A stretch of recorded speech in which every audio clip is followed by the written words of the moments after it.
今天给你们看看违反物理学的乐高是什么样的。本期选手们要在6个凸点上延伸出一个悬崖，在悬崖上搭一座山宅，伸得最长的有额外加分。在听到比赛有12小时的时候，长发组表示非常满意，这下终于有时间再给你们看点小小的乐高魔法了。他们被分到的主题是冰雪女王，两人打算做冰与火对决的故事。草图看不懂没事，因为设计过于离谱，所以刚开始我也没看懂。身为手速一哥的长发组先迅速搓了个大框架出来，长度直冲2米。他们要挑战最长的桥梁，先把其他选手从额外分上下跑。离谱的地方在于，他们打算把建筑放在最远端。So I'm gonna put towers on this.翻遍历届的悬崖主题作品，除了美版第2季，那对工程很顶的华谊兄弟敢把桥放在中间，所有建筑都是放里面的，不然丹麦塑料做成的结构根本不可能支撑得住。Brickman 认为他们的想法在淘汰赛中显得太疯了。I guess there's not really a lot on the line apart from our whole Lego Masters career. Oh, Brickman, you know, it's been a good season and a half. Come on. 长发组是抱着淘汰也无所谓的玩家心态来打这场比赛的，反正总决赛就47万奖金，碎了就碎了。秉承着富贵险中求，眼高手更高的宗旨，当小哥把建筑放在悬崖边比量的时候 ，Brickman 发出了灵魂拷问 ：How is that going to stay up there? Science. Are you for real? 冰雪城堡完工后，他们就要展示刚才的科学了。他们还增加了2条线绳来牵引模型。看到这里 ，Brickman 赶紧搬了个板凳来看乐子。其实这里是因为 Brickman 发了一条 ins， 上面是长发组写的弃权书，如果结构掉下来摔坏，他们就自动被淘汰。Okay. 2, 1, hand is off. We're off. Hand is off. We off. We're holding. Yes! Don't touch it at all, man! Don't touch it! Cop it, Brickman. 看到这才想起来，耶稣哥本行是工程师来的。此时比赛时间进度才走到一半，还有5个多小时够他们做剩下的部分。过了一会儿，2个魔术师又在镜头前变出一大坨红色的熔岩怪兽。你们才4只手，到底怎么搭出这么多东西的？而且目前墙上只有2个凸点了，熔岩怪这部分大约有5到10斤，这要怎么放上去？且不说你只是长得像耶稣，就算真耶稣来了都有点难吧？如果一个没扣住，掉下来就会砸坏所有的承重结构。 Stopping us going in there, Scotty. Okay. Careful. Yep, pins both of them. Second one's going in. Second one is in. Mate, we're there. Cop that, Brickman. A cheeky mechanism to give our lava monster some action. 真没想到，怪兽头里竟然还安了动力组。好，你们管这个叫科学是吧？这么多的乐高都挂在6个小凸点上，物理学真的存在吗？谁来解释一下？一座大吊桥上坐落着冰雪女王的城堡，透过城门可以看到冰雪女王站在那里，对着穿墙的岩浆怪展开了冰雪攻击。故事清晰，技术拉满，整个模型都依靠在最开始的6个凸点上。这竟然是人类12小时做出来的东西。主持人打开尺子后量出的长度是 2.18 meters. 一直到展示结束，他们的模型都老实的待在墙上，前面那张弃权书也是被撕掉了。最后高颅顶小哥 Scotty 把撕碎的弃权书拼好了，又发了一条 ins。下一期看完这一集，你就知道为什么说乐高是实现想象力的伟大媒介。本期选手要做5个不同的题目，限时10小时，题目都来自于往季的比赛：雪花球切一半、悬空拼搭、3台巨幕和强力风扇。长发组是上期冠军，这一次可以自选题目和帮别人选题，只要赢下这场就可以保送半决赛。所以分题的时候，长发组专挑各组痛点掐，既然不能让所有人都满意，就让所有人都不满意。比如友谊组就被长发哥分给了悬挂砖主题，这题目科技组浓度爆表，这和直接给他俩踢下线有什么区别？他们对标的是第2季悬挂砖的冠军鸟笼与猫。友谊组要在此基础上进行一个 2.0 更新，做一条空中食物链，鸟在吃蜥蜴，蜥蜴吃鼠鼠，鼠鼠吃奶酪。小哥刷过的乐高大师和拌饭一样多，因此他们在历届的悬挂主题中学到了3点：一是想要平衡就集中在中间拼；2是悬挂砖上拼天空中的东西更惊艳；3是最好不在胡子哥面前耍动物。但好在胡子哥上集已经安全到家了。David and Gus is gone. I'm like, this is potentially the only time I have to make. 目前难点在于动物间的连接方式，找到主场后2个人迅速进入状态，而且还延长了食物链，变成了6只动物的生死决战。本来鸟只抓了蜥蜴吃，这一回感谢大自然的馈赠，空中的一只大鸟抓了蜥蜴做午餐，蜥蜴抓了老鼠，老鼠捉了蜈蚣，蜈蚣又抓了蜘蛛，蜘蛛刚刚捕获了一只苍蝇，苍蝇的拼搭只用了4个零件，模型幽默多彩又奇趣，非常有他们的个人风格。I think this is a ripper. Well done, guys. Thank you, guys. 基友组被分到的是雪花球，要知道雪花球主题的网季冠军可是胡子哥的雪中湖，优秀程度等于直接终结了这个题目。胡子哥目前双杀，被淘汰后存在感飙升，发明胡子哥的人真是个天才。基友组的思维打开，如果不把雪花球里的雪当成雪呢？他们准备做2个孩子的枕头大战，雪变成了枕头里的羽毛。但 Brickman 对偷换掉雪这个概念的做法持保留意见。 A snow globe tells a story. It's either a touristy thing, you know, like one you buy somewhere, or it's something that shows off it as snow. I'm not sure trying to replace the concept of the snow is the right place to go. 其实枕头大战换个冬季背景就能说通了，换成风雪山神庙和窦娥冤也行啊，实在不行还有主线任务夺回秋雅。但这一集至关重要，他们一点风险都不敢冒，纠结中还是把主题换成了巴黎求婚，背景是法国的几个经典地标。 I'll be the girl, I'm the lady. You ready? Ready? I wish this marriage much success. Thank you. 女孩的姿态和脸捏的都很棒。 Good eyes. 我是说，如果不加眼睛的话，雪花球里有对恋人正在求婚，背景是法国的3大地标：埃菲尔铁塔、凯旋门和圣母院。 Let's get her snowing.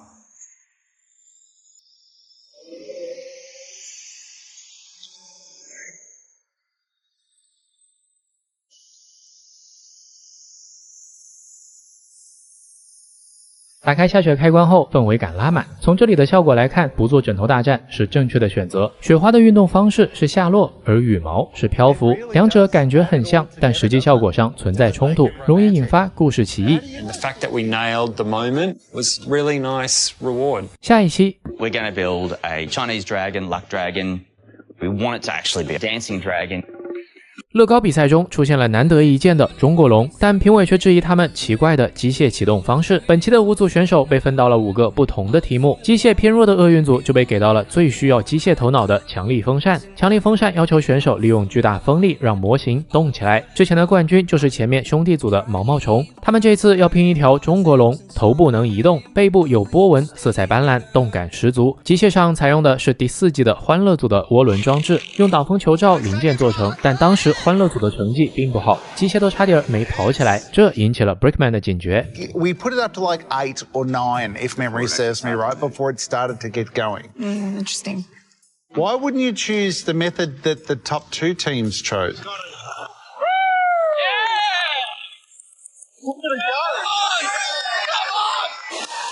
但他们坚持先把骨架做好，拿到风扇前试试效果。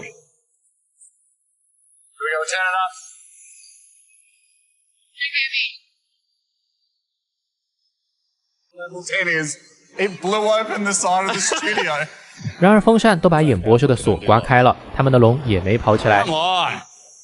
Today we're building a Chinese dragon, luck dragon, but I'm reluctant to admit that, unfortunately, 机械的功率损耗太大，也没有时间做新的机械了，只能继续死磕。最后决定在龙头和龙身上做动态的取舍，机械上只留龙身，然后在旁边放2个会动的鼓手。再次测试，终于看到了希望。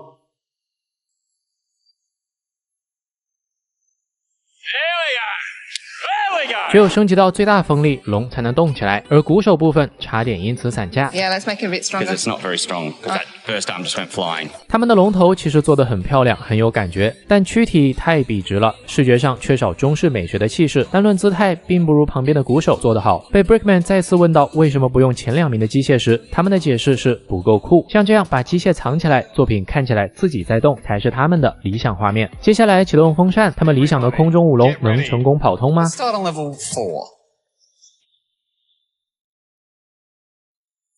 4级风力，仿佛能听见鼓手密集的鼓点。 Begins. Going through level 5 to level 6 now. Love the drummers. 随着风力加大，鼓手开始鬼畜起来。 Right. Taking it up to level 7. 7级风力时，其中一个鼓手已经手软，抬不起胳膊。此时龙还是纹丝不动。 Come on.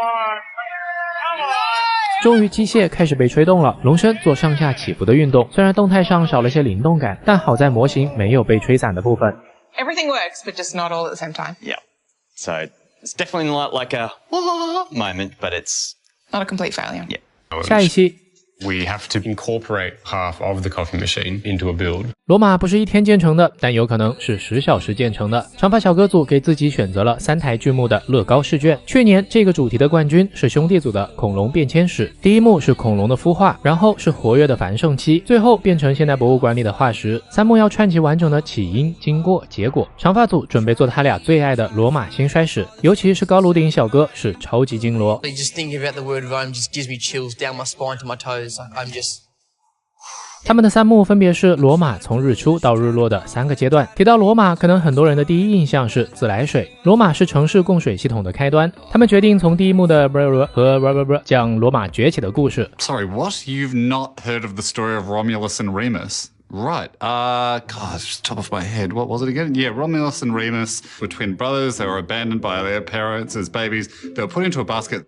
Basket went down the river, ran aground, and the twins were discovered by a female wolf. The wolf nursed the babies for a short time before they were found by a shepherd. And then they grew up and they founded Rome. Did you not know that? I thought everyone knew that.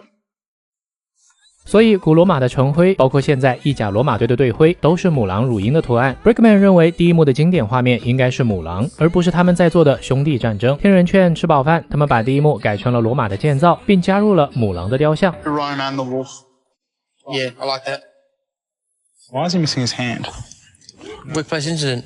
将史诗故事塞到3个小空间是一个很难的挑战，但对金罗来说可能是一种奖励。第一幕罗马建立，工人们在造建筑和老式脚手架，中间的雕像是母狼哺育着还是婴儿时期的兄弟俩。第2幕直接快进400年，直达罗马帝国的荣耀，罗马的全盛时期，城市欣欣向荣。罗马建立了许多伟大的公共建筑，此时的凯旋门前经过了一辆霸气的战车。第3幕罗马陷落，其版图逐渐被外部势力吞噬，高卢人和北非涌入的起义者摧毁了整个城市，凯旋门摇摇欲坠，雕像被推倒，四处都是硝烟弥漫的战火。第3幕是整个场景表现力最强的，硝烟与火的抽象塑形太棒了，动态感极佳。但这个题目对他俩这种顶级玩家来说还是比较保守的，没有发挥出他们应有的经验技术力。下一期 Have won the Grand Prix for the last time, moving you straight into finals week. 兄弟组被分到的是切一半主题，半个咖啡机。切一半主题历届的2个冠军作品完成度都非常离谱，这就不得不带大家回顾一下了。第一季的冠军是海王组的封神之作，半人小提琴，机器人挣脱齿轮和线路的束缚，破琴而出，一只机械手臂挽着琴，另一只手高举着，指挥自己的重生之歌。以及第3季里胡子哥的录音机，他们把收音机倒过来拼，做成录音机在爆炸中摔倒在地上，火花炸成音符喷涌而出的场景。可惜胡子哥只要再坚持1集，就不用在电视上看这一段了。这2个作品都是出自当季冠军之手，2个神作天花板压顶。作为第3季冠军的兄弟组，无形中压力变得很大。咖啡机远看像一块水泥疙瘩，非常无聊。于是他们打算把静止的物品变成一个角色，搭一个冲咖啡的机器人，一手出咖啡，一手出小票。但在这种卡通设定中，2只手视觉上确实不够奇趣。I'm going to ask you a question. How many hands are appropriate for Barista Bot? It's a great question. I reckon 5. 5 hands? 5 hands. One for each function. Yeah. One even turning itself on. Like an unnecessary function. 为了能赢下这一次的至尊砖，他们听从 Brickman 的建议，他们给咖啡机增加到了5只手，固定好腿部，再调整好机身细节。灰色的大水泥块几乎完全被藏进了砖块里，一只咖啡机器人完美诞生了。这是一只为咖啡而生的机器人，它一生唯一的任务就是做咖啡。每只机械臂上都套了一只红色的卡通手套，第1只手拿着杯子，第2只手拿着糖，第3只手操控手柄，第4只手按开关，最后1只手负责点赞。兄弟组有极强的图形概念和零件运用能力，模型最大程度做到了去颗粒化，是很有创造性的改造。对于大师赛来说，这其实还是一个在安全区里诞生的作品，漂亮但不够惊艳。本期进入冠军队列的2组分别是兄弟组的咖啡机以及友谊组的食物链。罗马兴衰史没进来，我是有点意外的。不过友谊组这次确实有点领域展开的意思了，而且执行上也很成功，但最后还是败给了兄弟组的咖啡机。这次拿到至尊砖，下期不会被淘汰，也就相当于直通半决赛。下一期 Finals week. So it's really smart for us to play it safe, but we're not going to do that. How is that going to stay up there? Science. Are you for real? And this one is a cliffhanger.